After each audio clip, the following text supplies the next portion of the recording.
후, 선선하네요.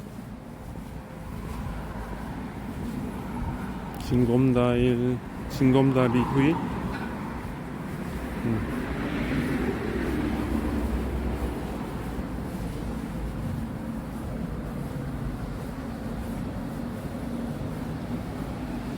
음, 음, 야, 좀, 음.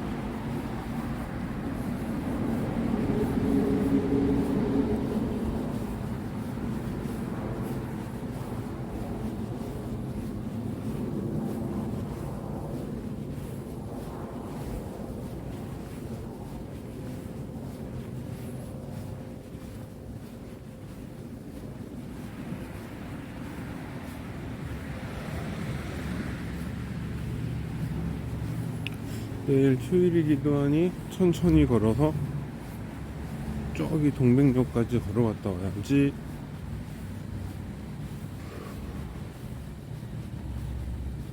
뭐라? 저 4사번 버스 44번 버스인데 운행을 하는 건가?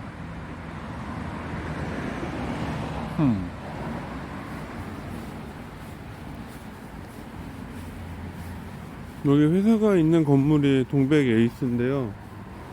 이 앞쪽에 버스가 가끔 서거든요. 근데 무슨 시간표 같은 게 있는지 모르겠는데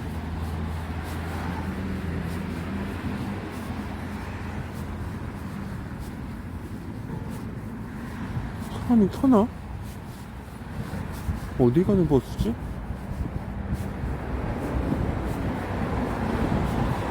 나중에 한번 찾아봐야겠네요.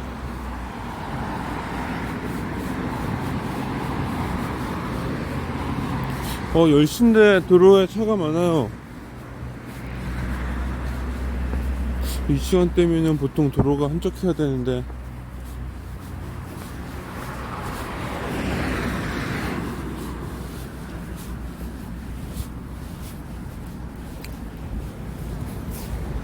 오늘은 무슨 얘기 할까요? 뭐 인생사 다 똑같은 얘기고 하루하루 똑같은 하루인데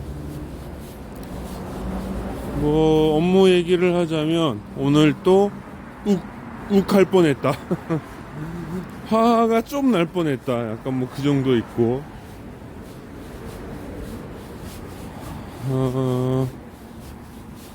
근데 화는 내 자신의 문제야. 내가 참아야지 뭐. 그래도 뭐 열심히 하는 친구들이니 뭐 좋게 봐주려고는 하는데 아, 음, 음.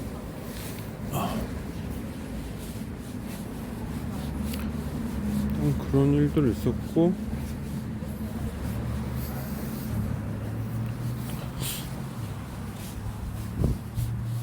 지금 회사에서 사람을 계속 뽑으려고 하고 있는데요. 문제는 중간 관리자급은 일단 쉽진 않고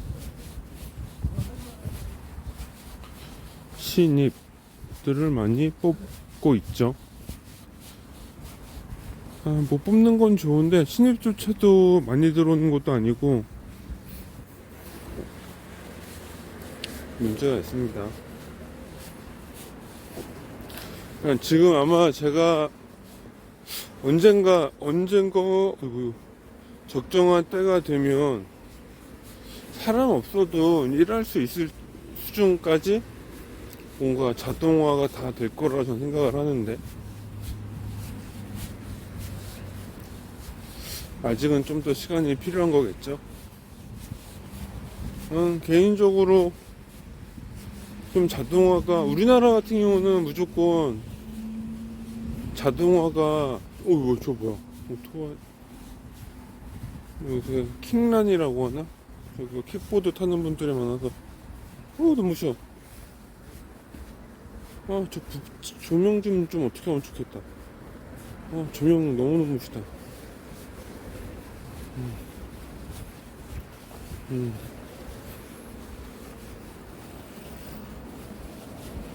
저런 거는 신고 못하나?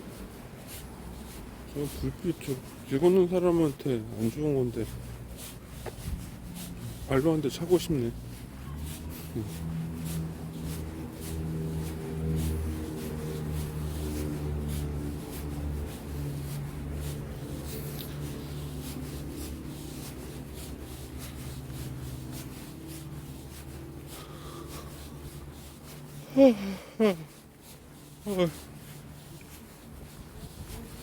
아, 조경용 때문에 무슨 말 하는지 잊어버렸어요.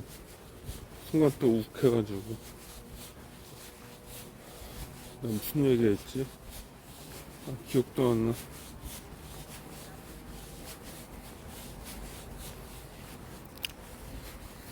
어? 아,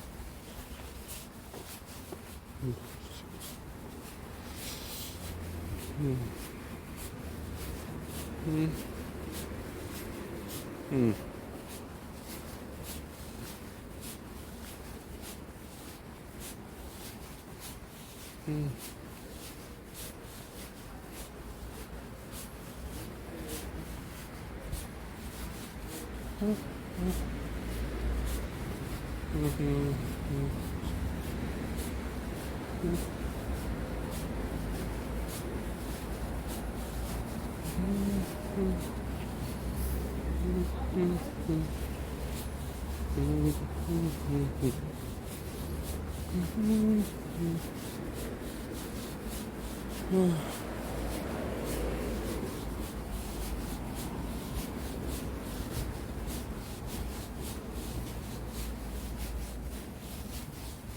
오늘은 천천히 걸어야지. 천천히 걸을 거야. 아, 이거 타임랩스 기능 좀 업그레이드 되면 좋을 것 같은데, 이게 오토 FPV가 안 돼서 화면이 따로 놀아요.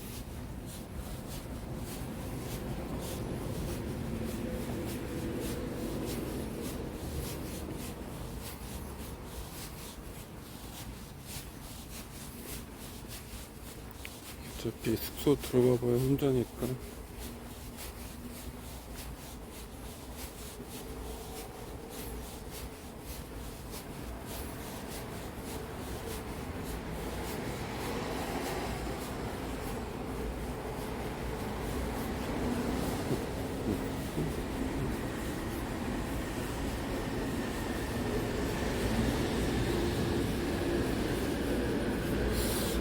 아, 원래 요번 8월 말인가에 서울 애니메이션 대축전? 뭐 이런 거 행사 있었는데, 그때 애들이랑 그거 보러 가려고 계획 세우고 있었는데, 행사가 갑자기 취소가 됐나. 최근에 날짜 확인하려고 다시 들어가 보니까 홈페이지가 닫혔더라고요. 뭐 이유는 모르겠는데. 아, 그거 있으면은 애들이랑 방학 때 딱 보러 가면 좋은데.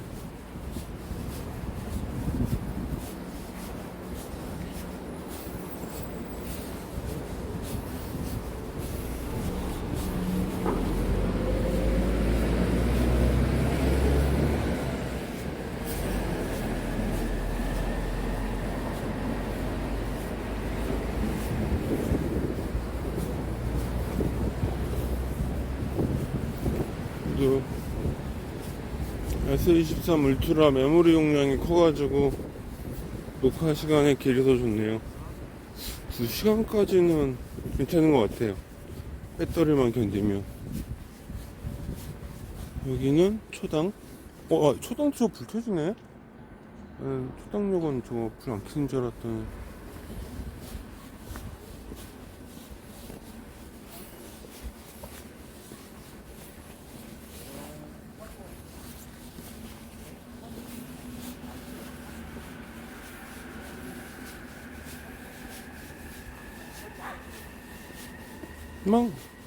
아, 맞다. 우리 루이가 드디어 마취가 풀렸답니다. 그래서 약 먹이는데 막 깨물고 핥히고 난리도 아니라고. 역시 마취 때문에 얌전했던 거였어. 집사람이랑 딸내미가 약 먹이느라 너무 힘들다고 하네요. 아니, 그러면서 황태치는 잘만 챙겨주더구만. 고양이 간식으로 아니 사람도 먹지 못하는 황태치를 챙겨주고 있습니다. 참나 상전이야 상전. 다행히 제가 해산물류를 별로 안 좋아해서 진짜 좀 뭐 이렇게 뭐 특별한 건 없는데 야옹이가 황태를 너무 잘 먹어요. 이게 뭐 북어채 같은 거 이런 거 있잖아요. 그냥 생선 찢어가지고 말린 그 원재료 그대로 멸치 사주려고 하니까 큰딸이 말리더라고요. 소금기 있는 거 고양이한테 안 좋다고. 아이 아따이 그 정성으로 좀 아빠 엄마자. 고양이를 더 잘 알아 애들이.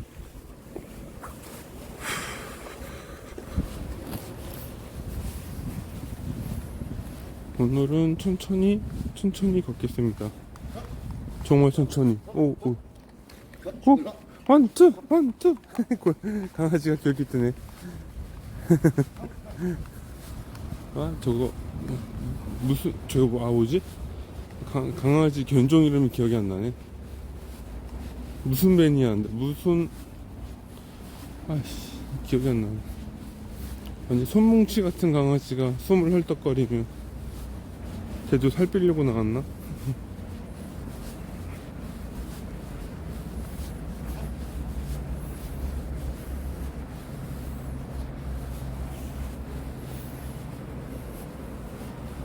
강아지 키우는 분들이 많구나.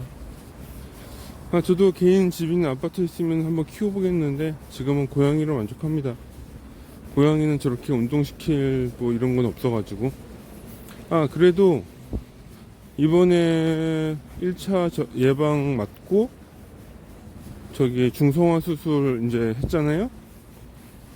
그래서 이제 안고 다니려고 슬링백 샀습니다. 제일 큰 걸로. 우리 고양이가 그냥 살이 4kg. 살이 많이 쪘더라고요. 4kg가 벌써. 와, 병원 가서 깜짝 놀랐네. 애가 엄청 묵직해.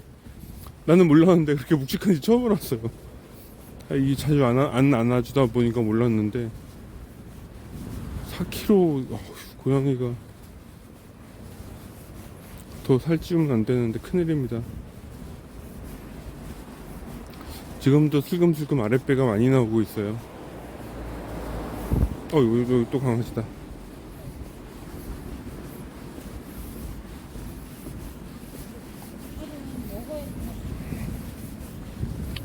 아니 확실히 우리나라도 생활 수준이 뭐 요새는 경제적인 이유로 동물 키우는 것 같다 막 뭐라고 하는 분도 계시지만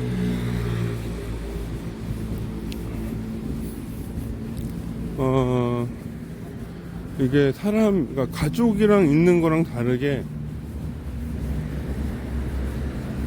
동물이 사람한테 느끼는 동물이 사람이 아니라 사람이 동물에게서 받는 위안감, 뭐랄까 그런 행복이라는 게 있어요. 확실히. 그것도 약간 다른 것 같아. 그런 거가 확실히 강아지나 고양이한테 있습니다.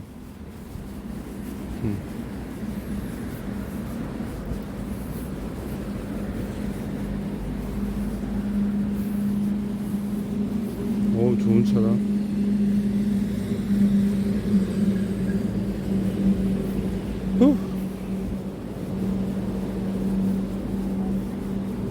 벤츠.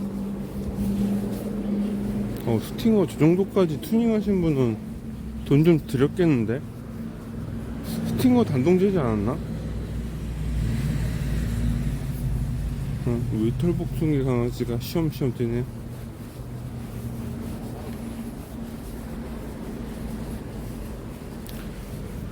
동물이랑 같이 있는 즐거움이 있어요.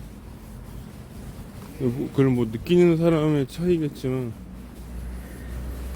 예를 들어 이런 분들 개털이나 고양이 털 때문에 힘들다, 막 뭐 아니면 고양이 개 소변 냄새 때문에 힘들다, 이런 분들은 이제 그게 스트레스지. 근데 사실 저는 뭐 개를 키워봐서 그런지 모르겠지만 생활에 불편함이 조금 있기는 합니다만 청소해주면 되는 거고 삶에 큰 문제 없어요. 고양이 털 좀 먹는다고 큰 문제 없습니다. 그러니까 이게 어릴 적에 예, 안전모도 없이 저렇게 타고 다니면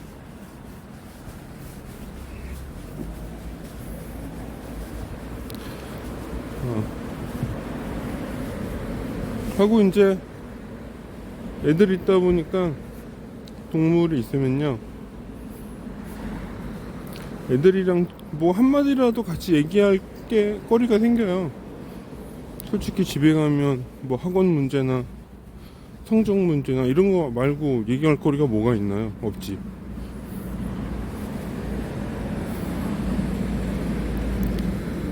모든 어린아이가, 남자아이가 어른이 되어가는 과정이겠지만 그 어릴 적 재미없던 아버지의 야구 시청, 내가 나이 먹어서 그렇게 되더라고요.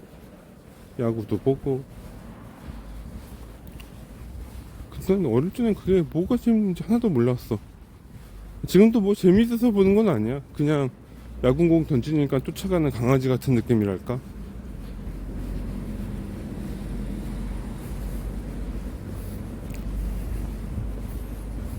덥다. 잠깐만. 더운데?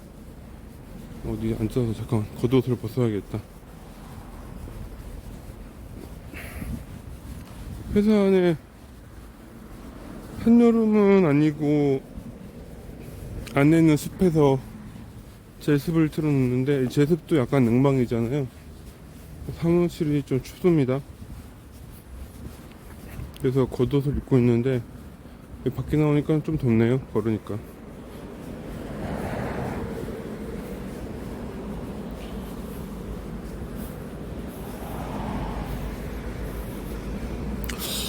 근데 여기는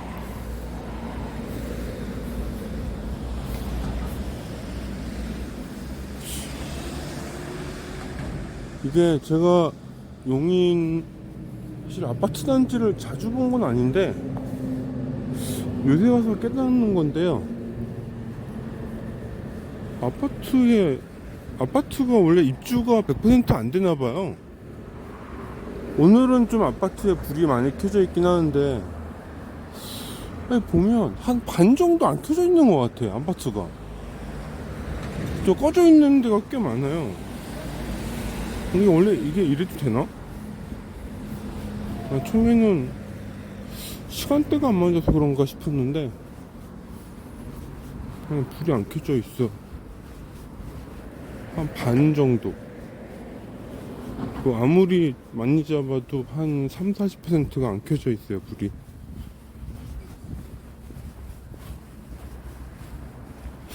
왜 그런지 모르겠습니다만 저번에 밤에 안산에 거북선 갔을 때도 거긴 더 심하지 뭐. 거기는 한 60%, 70% 정도 불이 안 켜져 있으니까.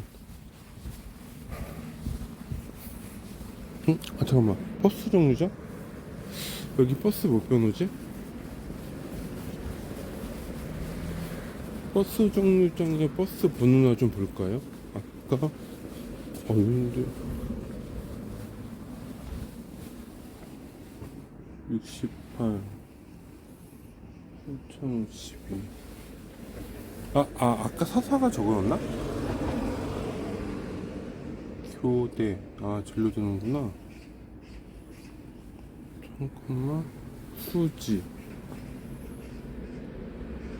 좀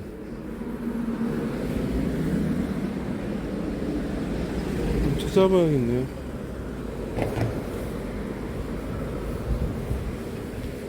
아, 옷 좀, 잠깐만. 이거 좀 옷 좀 입고 가야겠다. 어, 아우, 더워. 으아!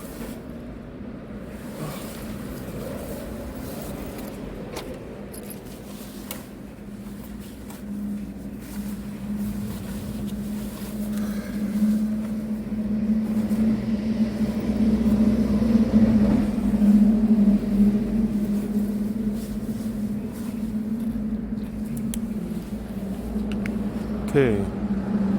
잠바 벗고,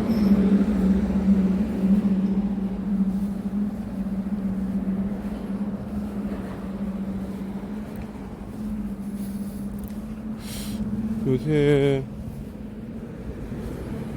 40대 부부들은 어떻게 살지? 이런 것도 좀 궁금하긴 해요. 저도 뭐 가진 거 없는 집안에서 태어난 사람이다 보니 뭐 궁핍하게 너무너무 노멀하고 평범하고 소비가 없이 이렇게 살고 있는 사람인데,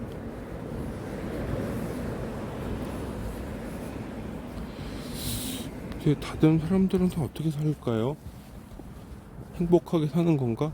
행복 찾아 살고 있는 건가? 해외여행도 다니고 맛있는 것도 먹으러 다니고 그러면서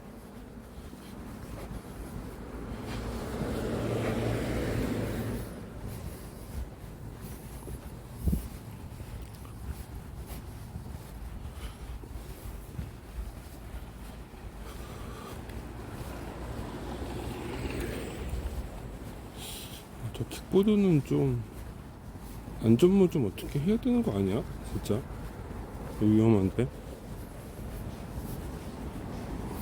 요새 킥보드 사고 때문에 젊은 사람들 저거 뭐죠?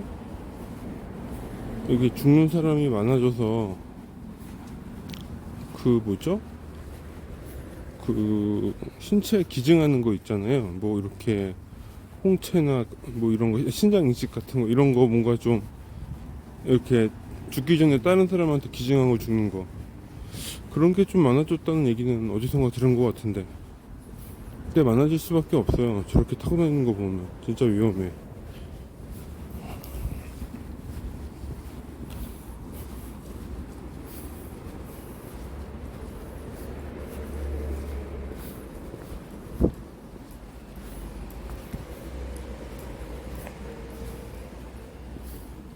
K9인가? 플래티넘? 아 맞네, K9.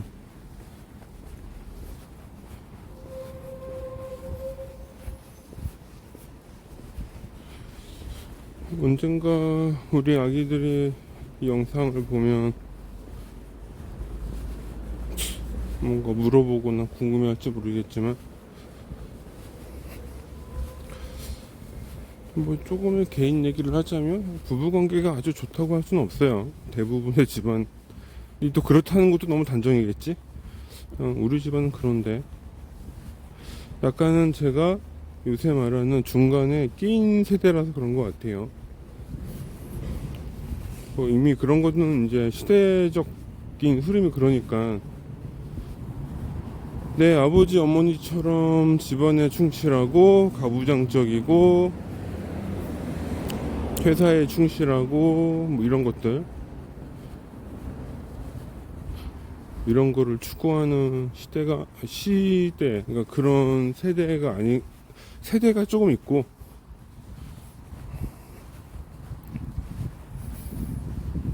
요새 우리 애기들처럼 개인 생활이 중요하고 해외도 자주 나가려고 하고 뭔가 새로운 세상으로 나가고 싶어 하고 뭐 그런 거에 관심은 있지만 막상 그러지는 못하는, 약간 중간쯤에 있는, 뭐 문화적으로는 그런 느낌인데, 항상 그 있잖아요. 내 부모님들은 나를 위해서 희생을 했지만 나는 내 자식을 위해서 모든 희생을 할 수 없는, 약간 그런 애매모호한 입장.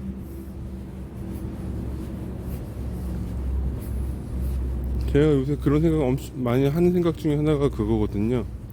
내가 내 자식한테 나의 모든 거를 투자했을 때 과연 나의 노후나 나의 마지막은 누가 지켜줄 것이냐. 근데 이 질문에 대한 답이 내 윗세대까지는 명확했을 거야. 근데 제 세대부터는 불명확하거든요. 뭐 그런 생각을 좀 하고 있습니다. 특히나 이제 부부관계가 소원해지고 나서부터는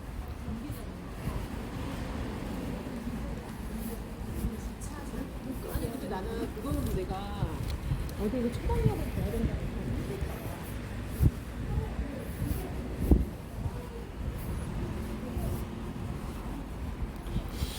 생각해보면은 그때 제가 고등학생 이후에 대학교, 대학원, 사회생활 하는 그 모든 과정에서 사실 내 선택이라고 할 만한 것은 없었던 것 같아요. 그냥 응당 그렇게 해야 되는 과정만 있었어. 고등학교 졸업했으니까 대학교 가고, 대학교 갔으니까 석사 가고, 회사 가고, 나이 됐으니까 결혼하고, 그러다 보니까 또 박사과정도 하고 또 회사 다니고 이러는 것 같은데 어느 날 딱 생각해 보니 정말 나는 내가 자의로 선택한 인생을 살고 있나? 약간 이런 생각이 조금 들 때가 있더라고요. 뭐 지금도 그런 생각 가끔 하는데, 근데 자의가 없다 하더라도 우리 세대 사람이 그런 거에 질문을 하거나 이거는 아닌 것 같으니 바꿔보겠습니다. 사실 그렇게 하는 사람은 이렇게 확률적으로 많지 않았단 말이죠. 근데 요새 젊은 분들은 약간 그런 게 우리보다 퍼센티지가 더 높지. 뭐야. 전철이 어떻게 찍나봐요. 새 깔리는 소리가 나서 깜짝 놀랐네.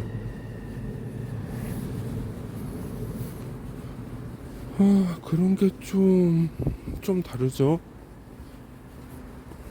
정확하게 중간.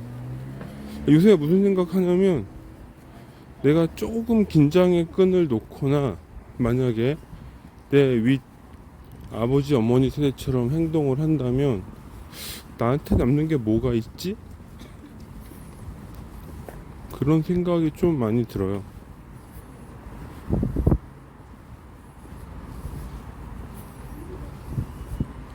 옛날에는 이런 생각 안 하더라도 어떤 사회적 보상이라는 게 있었던 것 같은데 요새는 그런 거 없죠?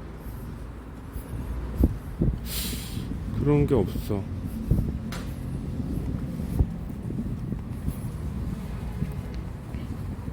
그래서 좀 우울하다고 해야 되나?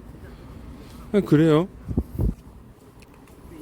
나를 포함한 많은 사람들이 그런 거대한 사회적 순환고리로부터 삶을 영위하는 방법이 없다고 믿는 순간 과연 우리나라가 어떻게 될까요? 저는 우리나라가 되게 불신의 나라가 될 거라고 믿어요. 이게 좀 생각을 해보면 또 예측이 좀 안 되는 건 아니에요. 보세요. 한국보다 선진국이라고 하는 미국, 유럽 혹은 일본이라고 쳐도 사실 유교를 기반으로 유교를 바탕으로 한 부모 자식, 그러니까 세대 간 문화, 세대 간 커뮤니케이션이 형성된 나라가 있나? 이런 생각도 해보거든요.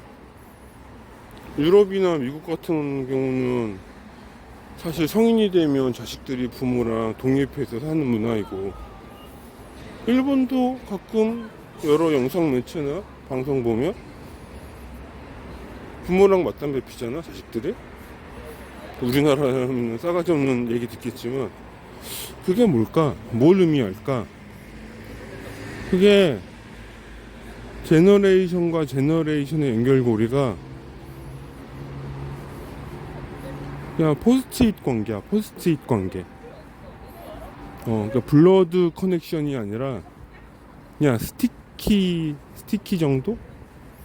뭐 좀 더 강하게 말해도 스트롱 스티키 정도의 관계, 강력 접착제로 붙어 있는 관계 정도라는 거지. 뭐 없어. 예를 들어 우리나라가 그렇게 점점 바뀌어가지 않을까 생각해요. 문제는 어차피 우리나라가 일본을 많이 쫓아갈 거기 때문에, 또 개인적인 의견으로는, 근데 조만간에 지금 이제 요새 제가 몇 년 전부터 여기 직장에 막 결혼하시려는 분들한테 했던 말이 있는데, 곧 아라시 아라포 마케이뉴 세대가 온다, 결혼할 수 있으면 늦게 해라. 이거 제가 몇 년 전부터 저도 일본 문화 이런 걸 많이 보니까 얘기를 해드리는데, 이제서 요새 와서 유튜브에 개인 방송하는 사람들 보면 이런 얘기 언급하는 사람 되게 많아요. 뭐 예를 들어 레드필, 블루필 하면서. 이게 좀 심화되면 결국 우리나라도 선진국처럼 될 거라고 생각합니다. 그래서 그러니까 결혼율, 그러니까 기혼율은 줄고 결혼 안 한 독신 세대가 늘어나는 거지. 그러면서 남자들은 일만 하고 여자들도 능력대로 일하는 세대. 약간 뭐 그런 식으로 가지 않을까, 우리나라. 그런 문화라면 가족 관계도 그렇게 될 거고.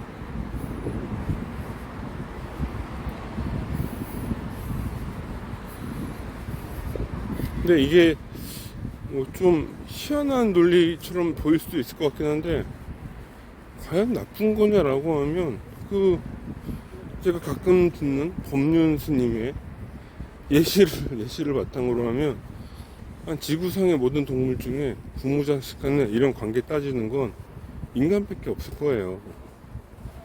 기본적으로 성체가 돼가지고 자식이 독립할 나이가 되면 부모는 부모고 자식은 자식인 거지. 그러니까 그런 자연의 순환과 논리가 사실은 더 적합한 설명이에요. 기타 외의 모든 것은 인간의 욕구와 논리가 만들어낸 사상일 뿐이라고 생각하거든요.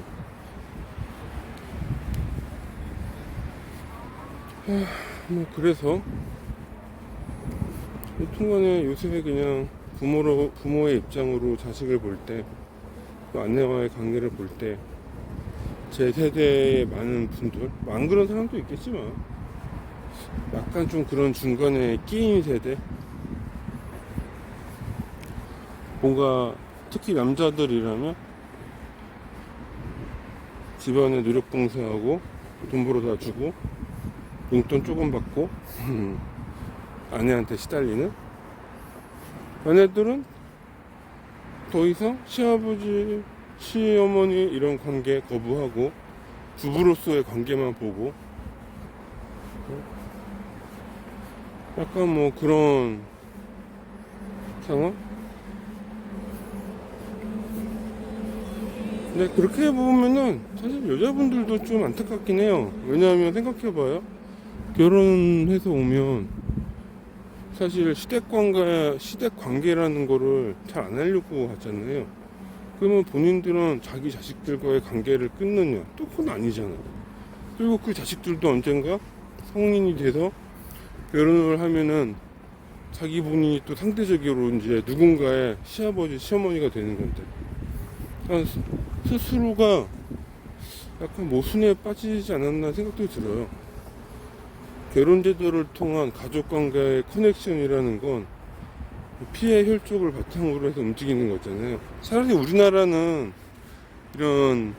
이런 약간 좀 여성 인권, 여성 인권이라고 해야 되나? 이거 뭐라고 하지? 여성주의 이거보다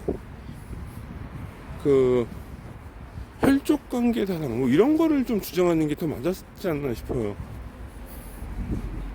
그러면 정말 더 차라리 자연스러울 텐데.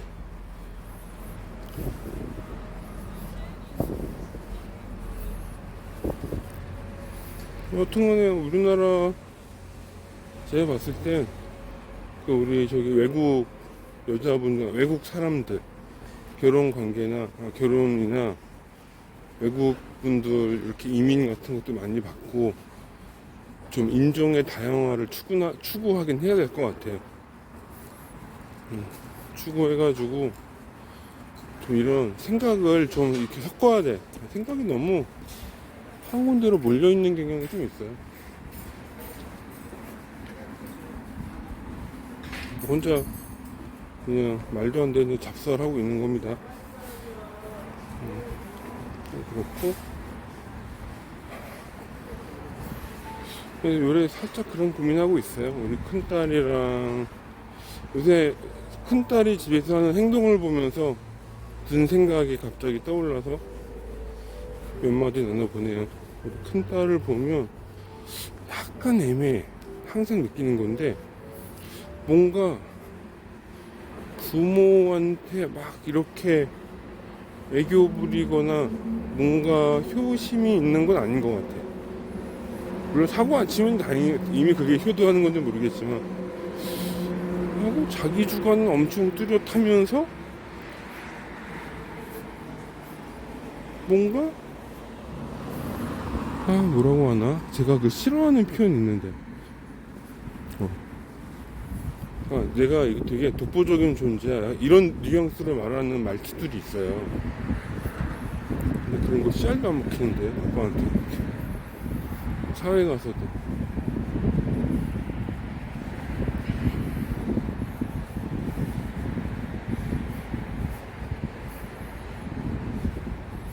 그래서 저는 집사람이나 딸 아이들이 저랑 막 밥 먹다가 무슨 얘기를 해요.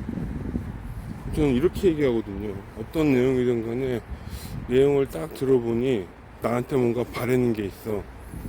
그러면은 얘기를 해요. 돌려가지 않고. 옛날에는 돌려가까거나 그냥 모른 척하고 했는데 요새는 얘기합니다. 나는 그거에 별로 관심이 없는데 관심 없다고 얘기해요. 그래서 관심이 없거나 그 다음 좋은 말은 그렇구나 혹은 그래서 막 뭐 얘기를 하면 그래서 근데 요 정도까지 얘기하면 얘기가 수그러 들 겁니다. 진정으로 그냥 정보 전달의 목표가 있는 대화였다면 그냥 자연스럽게 얘기하고요. 뭔가 애비한테 요구가 있는데 말을 못하는 상황. 자기 마음속에 바람이 있어. 그걸 아빠가 알아줬으면 좋겠어. 근데 난 알아주기 싫거든. 그러면은 아까 그렇게 대응하면 대부분 입 다물고 조용해집니다. 그리고 또 20년 사니까 터득하게 되네요. 그런 식으로 약간 뭐 적당한 표현인지는 모르겠는데 이 집사람이랑 애들이 가스라이팅이 좀 있어. 애비에 대해서. 우리 집안만 그럴 것이냐. 아무리 봐도 다른 집안도 똑같을 것 같아. 뭐 이거를 고의적, 악의적 가스라이팅이라고 하기는 어렵겠지만 뭔가 요새 애들이 그런 게 있다니까요. 근데 이것도 진짜 애들마다 너무 달라가지고 우리 작은 애랑 작은 놈은 아직까지는 그러진 않는데 큰 애가 좀 그러더라고. 좀 옛날부터 이상하긴 했는데 아직 그런 부분 잘 이해를 못하겠어요. 성격이 달라서 그런지 엄마랑 친해서 그런 건지 여튼 약간 중간에 껴있어. 이 애비 입장으로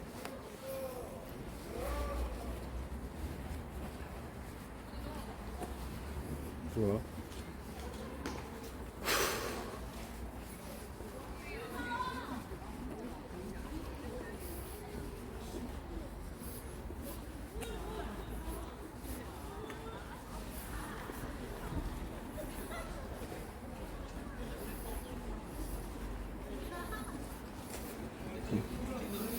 시대가 바뀌어서 애들한테 이래라 저래라 잔소리도 하기 어렵고, 때리면은 때렸다고 폭행이라고 말할 거라고 막 이러고 하지 않나.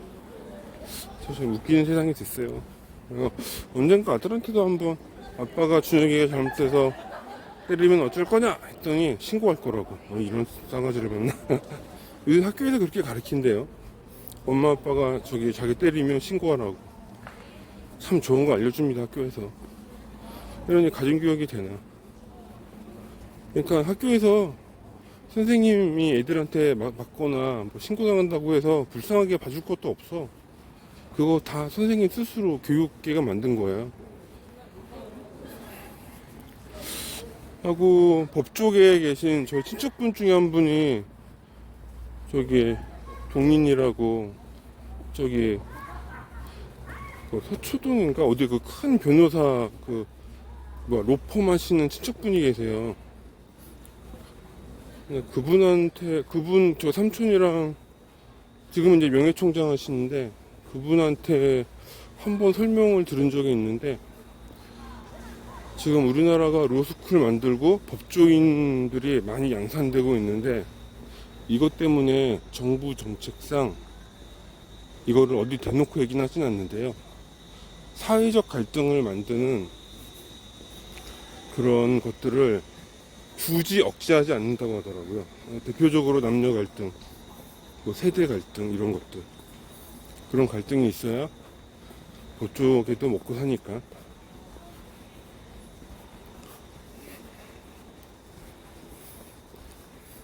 아마 요새 같은 때가 가장 이혼 소송이나 이런 걸로 먹고 살기 좋을 거야, 변호사들이.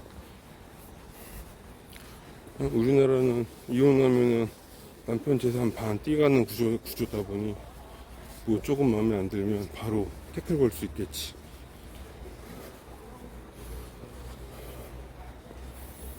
그래서 주변 젊은 친구들한테 결혼하라고 얘기 안 해요. 결혼하지 말라고. 그냥 연애만 하다가 나중에 정말 이제 결혼할 때 되면은 나이 들어서 충분히 경제적 안정, 이제 심리적 안정을 찾은 다음에 해도 늦지 않는다. 그런 얘기 해주고 있어요. 이것도 다 우리나라 문화나 여자분들이 뭐 만든 세대인 거죠. 제 생각에는 조만간에 여자력 같은 거 언급되면은 그때 진짜 우리나라도 일본처럼 간다고 확신합니다. 이제 아라시 아라프 마케누까지는 언급되는 거 보니 조만간에 여자력입니다. 여자력. 몇 년 이내로 나올 거예요.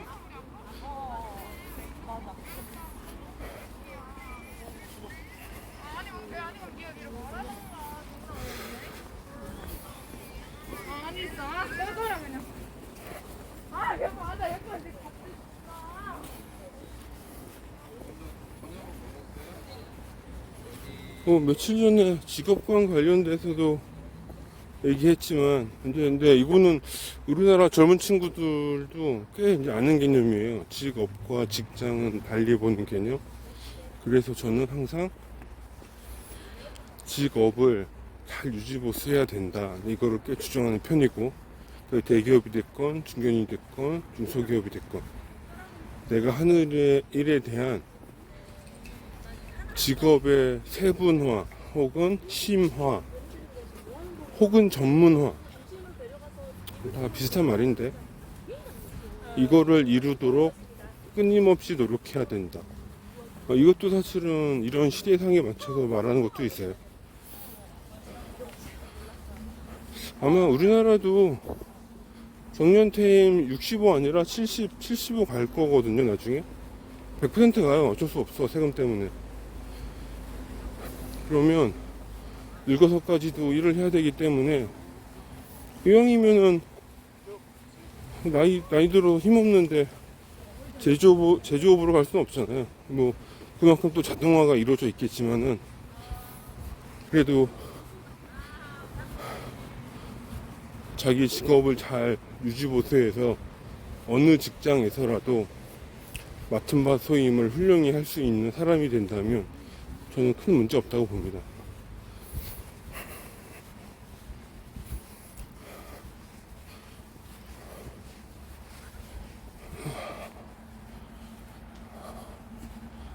아이고 갑자기 훅 떨어지네. 아 이게 플로우가 이제 제가 한 달 좀 되나 이제 몇 가지 단점이 아니라 최근에 사용적인 부분에도 단점이 이게 사면 고무 그립이 있거든요. 근데 고무 그립이요. 이 손잡이가 너무 작아서 그런가 고무 그립이 좀 이게 삽질이 있습니다. 제가 손이 커서 그런가 봐요. 이 손이 작은 분들은. 근데 외국 사람도 손 클 텐데 우리나라 사람들보다는. 외국 사람 대비 이거 그립이 너무 작아요. 밑에 손잡이 빼고 다녀야 되고. 근데 빼는 부분은 고무 그립이 안 들어가니까 미끄럽고. 어우 손아. 손. 팔 저려. 팔이 저리고 있습니다 제가.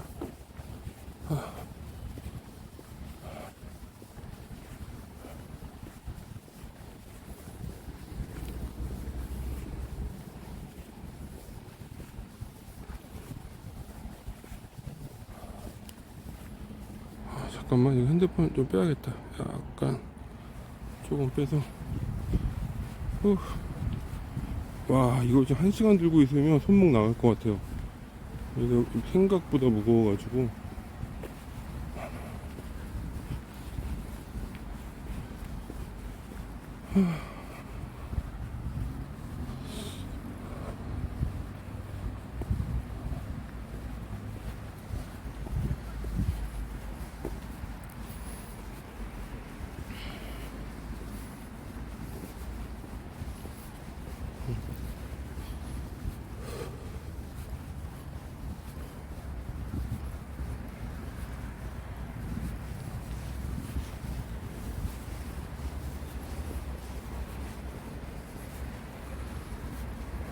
천천히 걸으니까 그냥 땀도 적당히 안 나고 좋네요.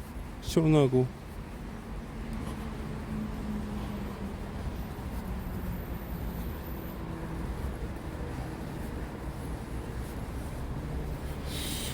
사실은 뭐 잃어버린 30년 뭐 20년 일본 관련된 얘기 좀 했는데 한동안 관심이 있어서 좀 책 같은 거 있으면 찾아보려고 했는데 또 마땅한 또 책은 없더라고요.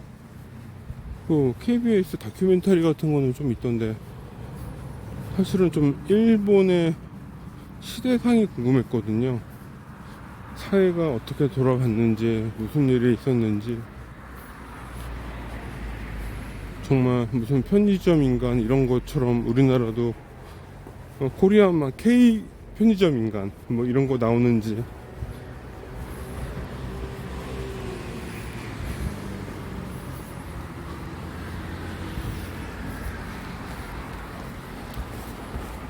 회사에서 지원하는 기숙사가 여기 오피스텔 같은 이렇게 1층에 여기 회사 있고 다 2층부터는 거주인 거긴데 생각외로 저녁 때 1층 편의점에 가면 거기서 식사하는 사람들 되게 많아요. 보통은 젊은 친구들이 그런 데서 밥 먹는다고 생각할지 모르겠지만 생각보다 성인들도 많이 있습니다. 힘들어.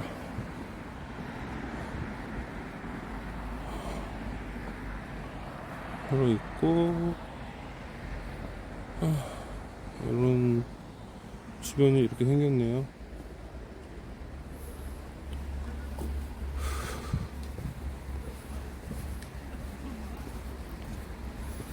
요새 용인에 반도체 단지 들어온다고 막 난리치고 있는데 사실 그때 웃기는 얘기거든요. 내가 아는 한 이 세상에 반도체 공정처럼 자동화가 잘 된 산업이 없어요. 반도체 라인이 들어오면 물 공급, 전기 공급 하고 수출입, 도로 이런 게 중요하지 사람 거주지가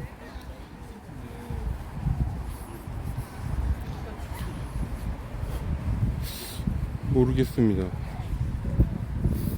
지금 사실 자동차 관련 연구 개발하고 있지만 그 현대차 노조 있잖아요. 뭐 쌍용차도 마찬가지긴 한데 저는 우리나라 자동차가 지금 이제 전기차는 잘하고 있는데 이제 막 시작 단계거든요. 완전히 잘하려면 노조는 무조건 하면 또 돌 맞겠구만. 생각은 그래요. 노조 없애야 돼요. 없애고 거기에 제조 인력을 대폭 감소시켜야 되거든요. 제 생각은 그래요. 혼자 생각. 내가 그분들 뭐라 하는 게 아니라. 왜냐면은 미국을 보면 테슬라, 저는 대표적으로 테슬라 거 보면은 그런 생각 많이 드는데, 예전에 GM EV 아실 거예요. 볼트라는 차가 있는데요. 볼트를 분해하면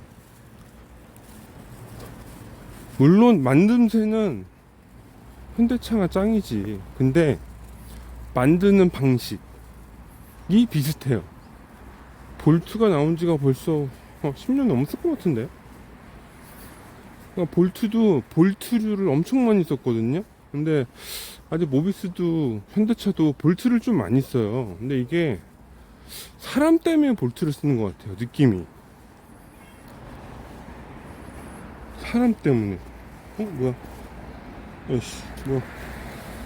그러니까 제조 라인에 사람이 있으니까 뭐 일을 좀 시켜야 하지 않겠어요? 하니까, 그러니까 볼트를 안 써도 되는 구조에서 볼트를 일부러 쓰는 것 같아요. 그게 좀 약간 항상 이상하더라고. 제품 볼 때마다 느끼는 건데, 볼트가 점점 조금씩은 줄어들고 있습니다만 그래도 경쟁사 제품 대비 볼트가 많아요. 특히 테슬라랑 비교하면 넘사벽이지. 제가 전 영상에서도 뭐 개인 의견이긴 한데, 전기차 뭐 1위 테슬라랑 비교해보자면 이게 제조 철학이 틀려요. 진짜 테슬라는 그 어느 누가 제품을 딱 뜯어도 사람을 줄이겠다라는 의도가 너무 명백하게 보여. 명백하게. 지금도 뭐 기가 플러스를 팍팍팍 찍고 막 우리나라 단차가 맞네 안 맞네 얘기하고 있지만, 그 역설적으로 돌려 얘기하면요, 우리나라는 그 단차 맞추려고 사람이 조종을 한다는 얘기잖아요. 인건비가 들어간다고요. 사람이 들어가니까 인건비, 비용이 증가하고 시간이 걸리고. 그냥 미국은 찍으면은 불쑥 조립 끝, 단차 알아서 해. 약간 이게 좀 달라요. 다른 것 같아. 근데 이게 내장된 충전기 전장 제품 봐도 완전 달라요. 이게 모비스나 현대차는 최적 밀도를, 그러니까는 전력 밀도라고 보통 부르는데 엄청 작게 만들려고 노력을 많이 하거든요. 외국들도 그러긴 하는데 테슬라는 그따윈 거 없어요. 작게 만들긴 무슨, 우린 그런 거 필요 없고, 자동화하기 쉬워야 돼. 이게 너무 뻔하게 보여, 구조가. 그래서 구조를 울퉁불퉁 모양은 못생겼는데 누가 봐도 이거는 그냥 자동화 라인 한 번에 끝나게 생긴 구조. 이거를 참, 여기 너무 틀려.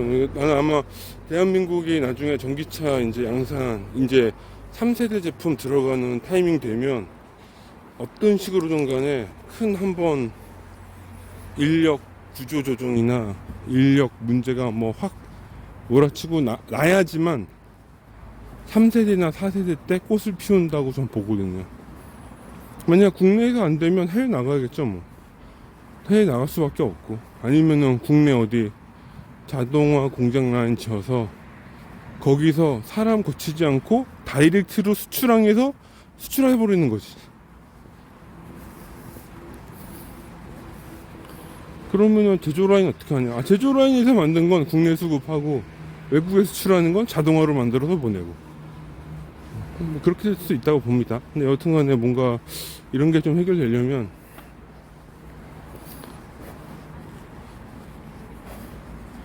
혁신적으로 뒤집어 엎어야지만 가능하다는 거죠. 그런 거 보면은 앨런 머스크가 진짜 대단해. 이게 앨런 머스크가 대단한 건지 미국 시스템이 대단한 건지 모르겠어요. 이게 개인 1인의 능력과 역량이냐 그것까지는 모르겠는데, 여튼간에 우리 현대자동차 회장님이 아직까지 사람을 다 치지 못하는 거 봐서는 좀 안타깝다 이거죠. 대한민국 사람들이 손재주가 되게 손기술이 좋다고 하잖아요. 근데 5년 10년 뒤에는 손기술보다 로봇 정밀도, 로봇 모터, 로봇 제어기 이런 게 더, 그러니까 코리안 모션 기술이 가장 최고야. 약간 이런 거가 더 중요할 것 같아요. 그런 거 할 수 있는 회사가 많지 않은데, 이거는 일본 분들이 진짜 머리를, 여러분 요새도 그럴 건데 아마 제 말이 맞는지 모르겠지만, 일본이요 자동화용 로봇이나 로봇 제어 소자, 로봇 제어기, 보통 PLC라고 하는 거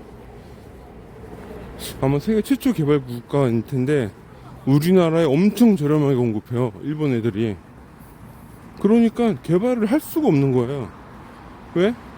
개발하려면 시장에 물건이 팔려야 되는데, 아니 뭐만 하려고 하면 일본 애들이 와서 저가로 그냥 다 때려 박아버리고 하니까는 이게 물건이 안 팔리죠. 이미 거기는 완숙된 시장이고 우리나라는 그 정도가 아닌데.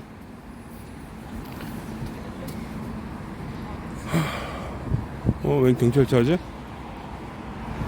뭐 있나?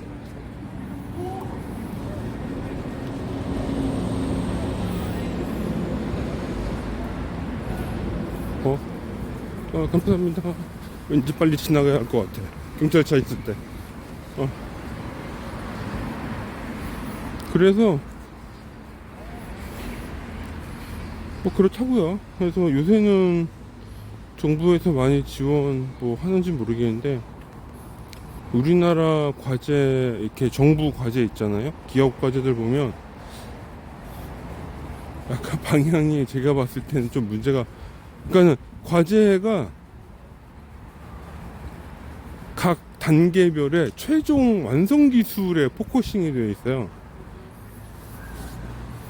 예를 들어 자동화다라고 하면 우리나라에 지금 모터, PLC, 전자 제어기 이런 사업 자체가 완전 밑바닥인데 이거를 투자하고 키워야 되거든요.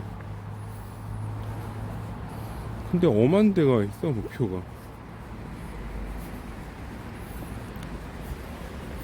너무 반도체나 소재 쪽에 몰려 있는 것 같기도 해요. 좀 분산돼 있어야 되는데. 특히나 우리나라 보면 예를 들어 소프트웨어 기술 되게 부족하잖아요. 게임이나 IT만 좋지 일반 산업용 소프트웨어 개발은 진짜 완전히 바닥인데, 우리나라에서 개발하는 데 있는지 모르겠네요. 다 나도 외국 거만 쓰고 있고.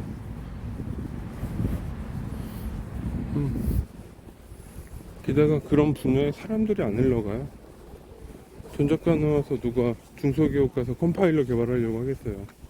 설사 있다 하더라도 돈이 드는 것도 아니고. 돈이 들려고 해도 몇십 년을 걷다가 투자하고 인내하고 그래야 되는데 그것도 아니지. 그렇다고 학교 교육과정으로 연계하려고 해도 너무 기반이 약해가지고, 우선은 그 툴을 사는데 비용이 드는데 그런 교육 자료나 키트가 돼 있는 것도 아니야.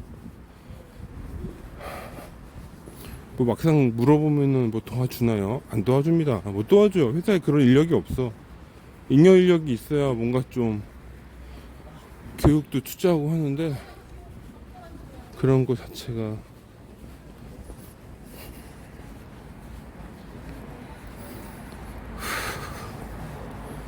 천천히 걸어도 없네. 최대한 땀 흘리는 거를 막기 위해서 좀 쉬었다 가요. 힘들어.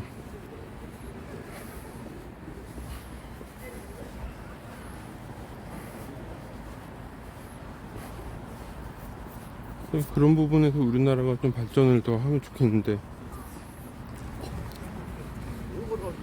요새 유튜브 채널 중에 인생 컨닝이라고 하는 유튜브 채널이 있는데, 거기 방송 찍는 분이 변호사예요. 최근에 본 개인 방송 중에선 그분 말이 가장 설득력 있게 들렸는데,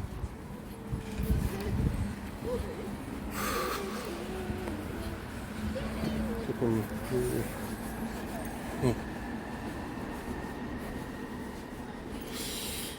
자꾸 군분 말이 생각이 나네요.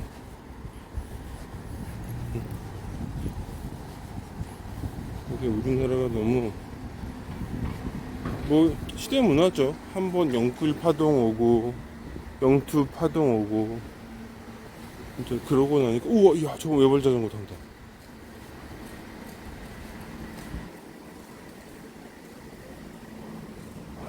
근데 외발을 타는 분이 계시네요.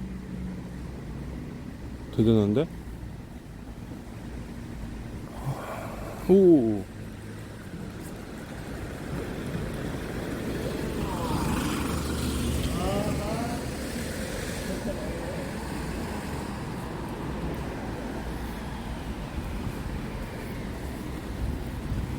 우와.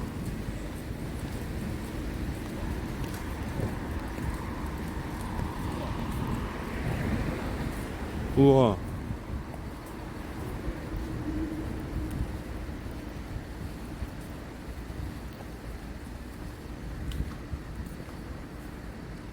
우와. 촬영해도 괜찮아요? 촬영해도 괜찮아요? 네. 아, 타세요.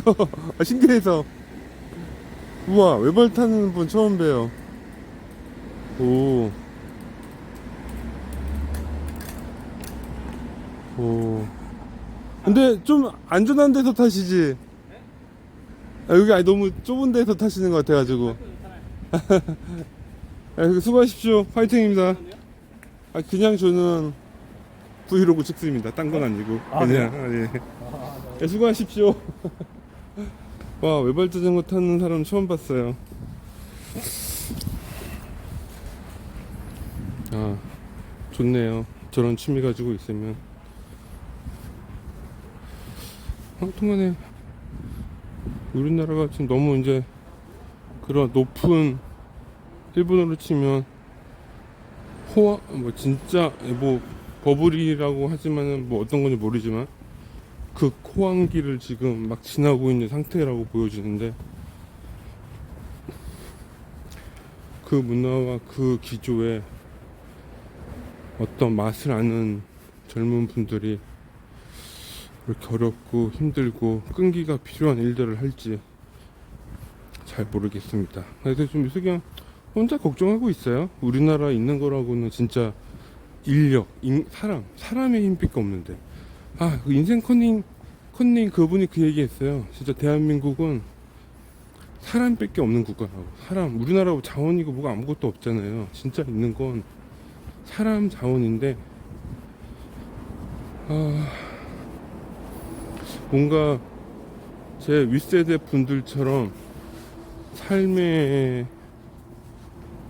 추진력을 만드는 뭐 그런 거라든가, 뭔가 삶의 원동력, 인생의 목표를 갖기 어려운 시대라는 거죠, 지금.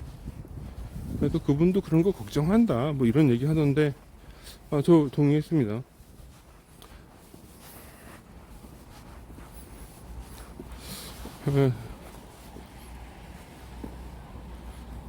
이제 우리나라도 조만간에 진짜 뭐 히키코모리 나오고, 히키코모리 다음에는 이제 저 5포 7포 다시 또 얘기 나올까봐 무서워요. 우리 젊은 분들 우리 힘내서 사회에 나와서 일을 열심히 해줘야 되는데, 이런 거 보면 약간의 합리성의 오류에 빠질 수도 있다는 생각해요. 당연히 맞잖아요. 내가 덜 일하고 더 많이 돈을 벌 수가 있다면 당연히 사람들은 그걸 선택하겠죠. 덜 일하고 돈 더 버는데 왜 힘들게 일해? 이런 논리적 오류에 빠지게 되는 것 같아요. 혹시 우리나라가 지금 그런 상황이 아닐까? 사실 되게 이상하잖아요.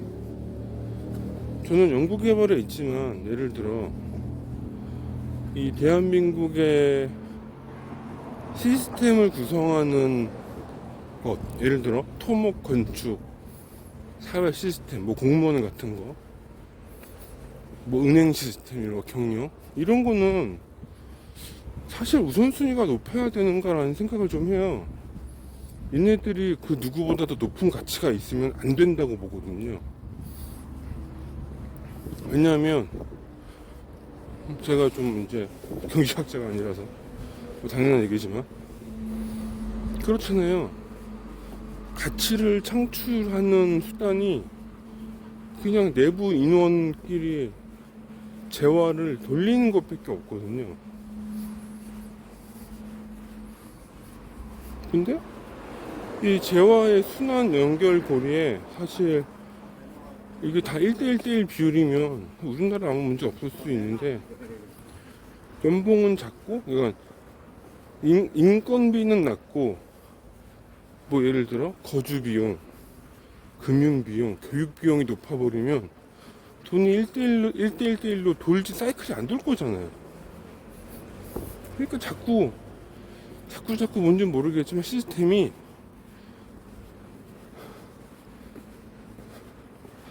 어차피 돈을 창출하는 소스는 인건비밖에 없으니까, 회사밖에 없으니까, 회사에서 돈 받는 일반 시민들의 비용을 높일 수밖에 없지 않나라는 생각이 들거든요.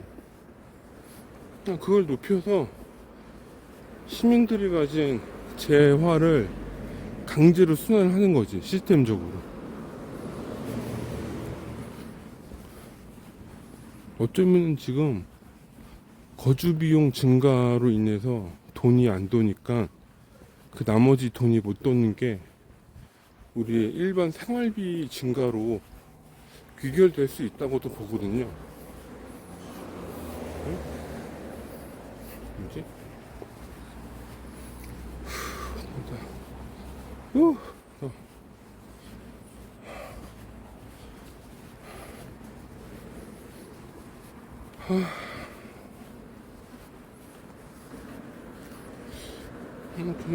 좀 우리나라 정치하는 분들이 일반 회사에서 일하는 사람들, 그러니까 노동으로 일을 하고 재화를 버는 사람들을 소중하게 해줘야 된다고 생각해요, 솔직하게.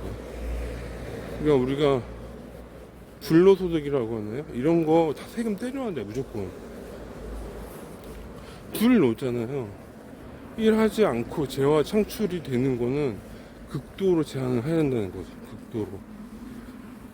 제한하지 않는다면 정부에서 충분한 수준의 세금이 나오도록 시스템을 갖춰줘야 된다고 봐요. 안 그러면 그 부족분들을 자꾸 이 시민들이 버는 재화에서 빼가는 어떤 시스템들이 동작하는 게 아닌가. 혼자 쓸데없는 상상을 합니다.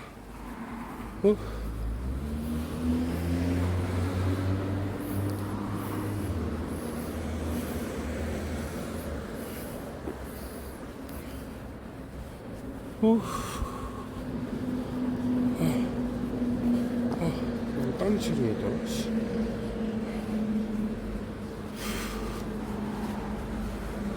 쌍용. 다음번에 되면은 뒤에 짐칸 있는 쌍용차 사고 싶긴 한데,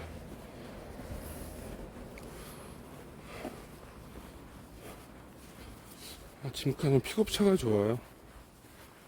튼튼하고 아무 길이나 잘 다니고 회사만 좀 건실하게 좀 잘 컸으면 좋겠습니다.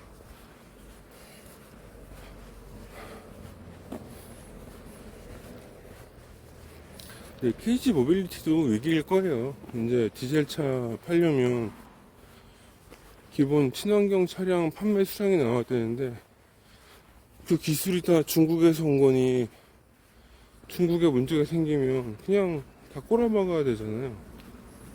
그런 거 문제 한두 번 터지면 누가 쌍용 전기차 살려고 하겠어요. 아무리 노력이 가상하다고 해도. 그렇다고 지금 별도의 시스템을 개발하자니 도저히 모비스나 여기는 이길 수가 없을 거고.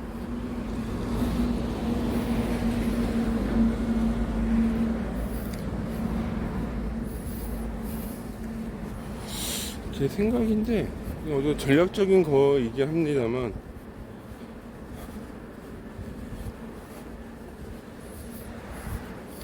우선 쌍용은 휘발유 엔진차부터 만들어야 된다고 봐요. 휘발유 차부터 먼저 좀 앉았다 갈게요. 힘들어. 휘발유 차를 좀 만들어서 뭔가 매출 영업이익을 좀 극대화하고 그리고 나서 전기차 전장을 좀 개발하는 게 어떨까 생각이 들거든요. 현대자동차를 이길 수가 없어요. 우리나라 국내에 있는 자동차 회사들은 쌍용도 어림없어. 뭐 르노니 뭐 GM이니 포드니 안돼. 이게 자율주행만 아니라면 현대차가 갑입니다. 여러 번 말씀드리지만 우리나라 기술이 진짜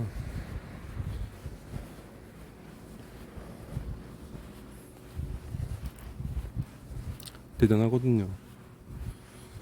제가 뭐 전 역량에서 대기업 가서 10년, 20년 있으면은 값어치가 없어질 수도 있다 얘기한 적이 있었는데요. 그게 진짜 케바케예요. 제가 아는 모비스 관계자분, 모터 쪽이나 인버터, 콘버터 개발하시는 분, 거기에 능력자 진짜 많거든요. 여러분이 생각지도 못할 정도 능력자들이에요. 깜짝 놀랍니다, 가끔. 물론 사람이 좀 적은 게 문제긴 하지만 사람이 좀 적긴 해요. 거기도 더 사람 뽑아야 되는데 눈높이가 워낙 높으셔가지고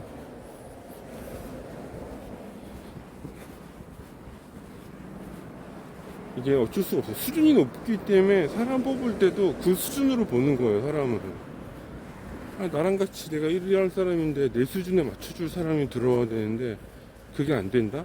그러면은 뭐 얄짤 없어요. 같은 학교 후배가 와도 소용이 없어. 왜? 걔가 그 수준이 아니면 내가 걔를 다 떠안아야 되거든요. 일하는 사람들이. 어떻게 그 수용을 하냐고. 안 그래도 바빠 죽겠는데. 쉽지 않은 거지.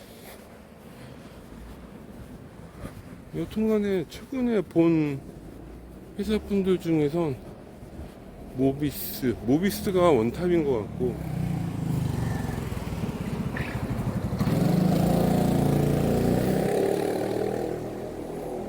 저 오토바이 마구라 저런 거 신고 안 되나? 너무 시끄럽다. 외연도 많이 나오고. 모비스가 원탑? 모비스만큼 하는 회사를 못 본 것 같아요. 이런 말 하면 좀 되게 미안하긴 한데, 모비스가 제일 잘해. 현대차도 못하는 건 아닌데요. 요새 현대차는 예전이랑 달라요. 이게 다 아는 건 아닌데 만나뵌 분들 보면 느낌이 현대차가 오히려 진짜 연구소 같은 느낌이야. 진짜 연구소, 신기술 개발하고 약간 그런 걸 좀 추정하는 것 같아요. 현대차가 오히려, 모비스가 오히려 실무 개발에 좀 더 가까워요. 참 신기하죠? 현대차가 다 하지 않습니다.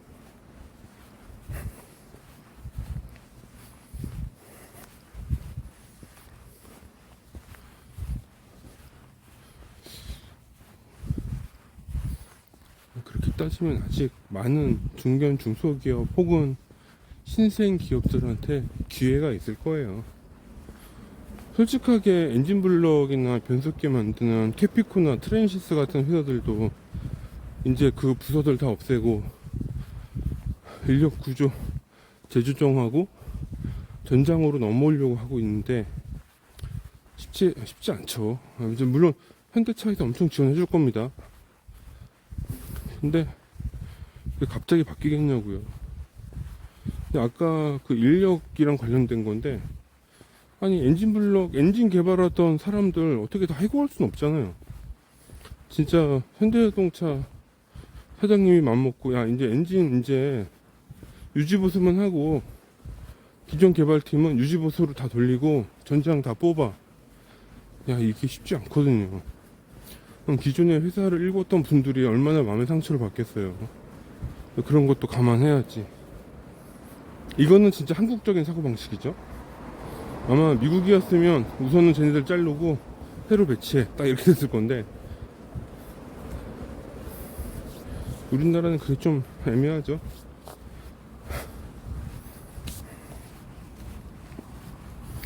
그래서 기회가 있다는 거예요. 그런 부분 때문에 뭔진 몰라도 외부 합작회사나 이런 게 많이 생길 수도 있다고 봐요. 왜냐면 현대가에 있는 회사를 직접 컨트롤하거나 내칠 수가 없잖아요.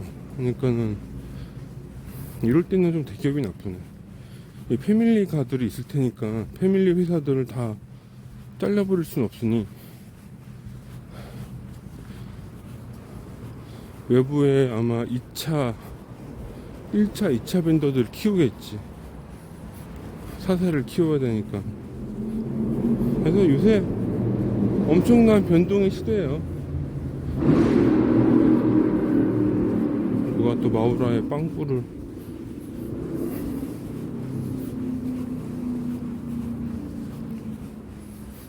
저런 거 신고 다 때려야 되는데. 마우라 빵꾸 낸 차 다 신고 때려야 됩니다. 여기는 주택 밀집가인데.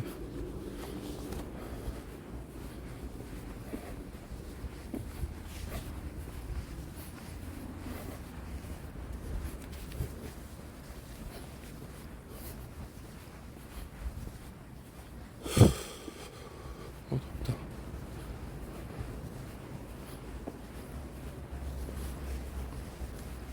여튼간에 이런 분위기 속에 용인전자도 발전하고 또 다른 회사들도 발전하고, 저 영상길이 길어서 영상 보는 사람 거의 없을 것 같긴 한데, 회사 관계자분이시라면 꼭 회사가 망하지 않는 선에서, 중요합니다. 망하지 않는 선에서 연구소를 키워야 돼요. 현대모비스가 그런 거 엄청 좋아합니다. 새로운 생각을 가진 회사들. 그러니까 정확하게 말하면 자기네가 생각하는 생각들을 논의할 수 있는 사람들. 당연히 나라도 그런 사람들이랑 일하고 싶어 하지. 예를 들어 내가 치킨집 그건데 맨날 튀김치킨 그것만 해. 근데 어느 날 밑에 직원들이 튀김치킨에 치즈 뿌려 먹으니까 정말 맛있더라. 우리 치즈를 뿌린 튀김치킨도 팔아보자 했더니 바로 내쳐. 이 개소리 하고 있어. 딱 이러면 안 되잖아. 그죠? 또 반대로 위에 사람이 우리 요번에 신제품으로 양파 뿌린 거, 파 뿌린 거, 치즈 뿌린 거, 설탕 뿌린 거, 뭐 이런 치즈 낼 거다 했더니 밑에 판매하는 데에서 우린 그런 거 안 팔 건데요. 누가 파 뿌리고 이런 거 뿌린 튀김 먹냐고 막 하면은 사실 이게 슬프잖아요.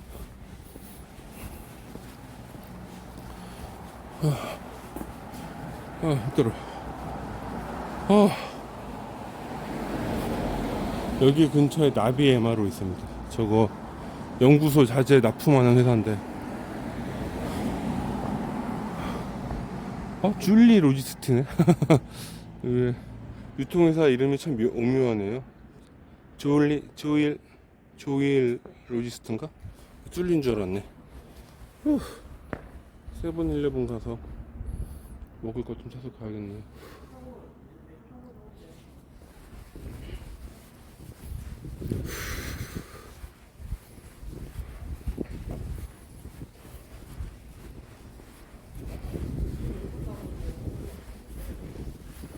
어우, 시원하다.